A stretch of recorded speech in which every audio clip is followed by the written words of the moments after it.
Welcome back. In the previous step, we made student the owner of the many-to-many relationship between the course and the student. And we saw that there was a table created with student underscore courses and with column students ID and courses ID. Actually, I would really want to have a singular representation. So I would want to call this student underscore course, and the columns I would want to call them student underscore ID and course underscore ID. Let's see how to do that in this step. We are on the owning side of the relationship. Student, right? Student is owning this relationship because there is no mapped by in here. Course has a mapped by, so it's not owning the relationship with the student. So on the owning side of the relationship, I can add in an annotation called at join table.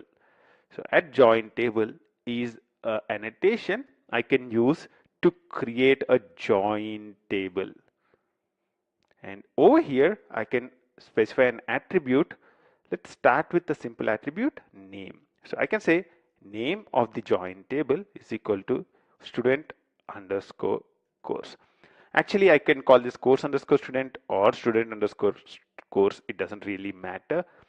The reason I'm calling it student underscore course for now is because I'm making student the owning side of the relationship. I am putting student first.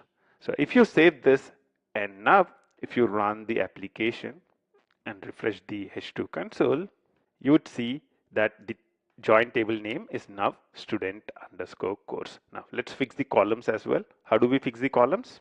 The join table annotation has a few other attributes that you can add in.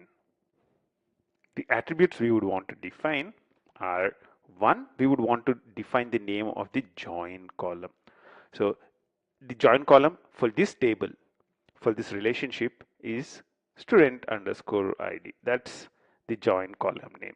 And the other attribute we want to define is what is the inverse join column. So the inverse of the relationship is from course to the student. So what is the join column on the course side? So the course underscore ID. That's the inverse join column. So inverse join column and the join column. Inverse join column we want to use is course underscore ID. So let's try and define that on the join table. So we have defined the name of the join table. Now we would want to define the join column. So join column is equal to, there's an annotation called join column.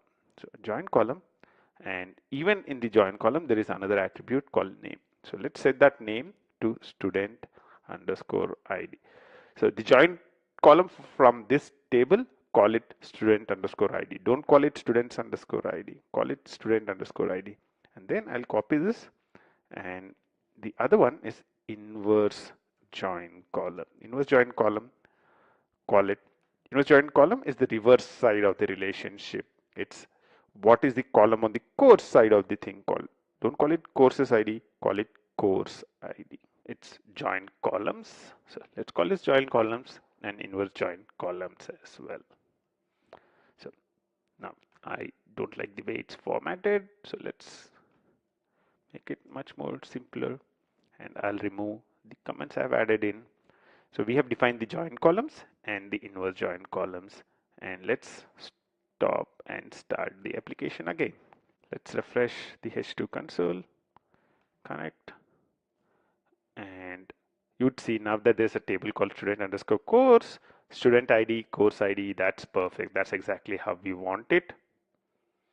And the other thing you would also observe is in the log, you'd see a few foreign key constraints created on that particular table.